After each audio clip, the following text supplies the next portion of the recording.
Cooler temperatures are here, so here's how I'm preparing my garden for fall in North Carolina. First, pulling up the melon vines. I'm gonna let these compost in place. I need to add a lot more soil to this bed anyway. Spoiler alert, this cantaloupe was no good when I cut into it. Had a little helper. I can get tomatoes as late as October or even November here, but the plants that didn't have any fruit on them, I went ahead and got rid of. Small creatures and some deer had gotten hold of my cucumbers, so again, no fruit, time to go.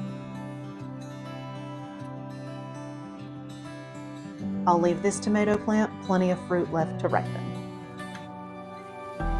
Cleaning out my hanging baskets on the deck. I haven't found the perfect plant for these baskets yet, maybe lavender next year. I already planted a microgreens mix, so here I am thinning those, and I will eat these as microgreens, let the rest grow into kale and mustard.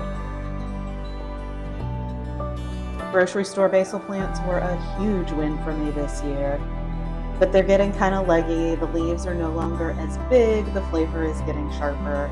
I had planned to toss all of the plants, but decided that I would give these a good trim instead. I did end up tossing one. For my oregano, I want to overwinter it, but wanted to go ahead and do a nice big harvest first, as well as trim down some of the dried out parts of my mint plants. This is where things got unhinged. I am 99% sure these strawberries are dead, not just dormant. But I decided to toss them into the bed with my blueberry bushes anyway, just to see. Why not? The worst that happens is they decay here.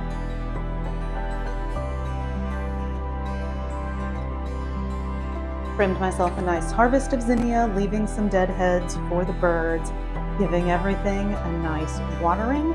I've got a more cleaned up garden now, getting ready for the fall and enjoying all of these beautiful fruits, vegetables, herbs, and flowers.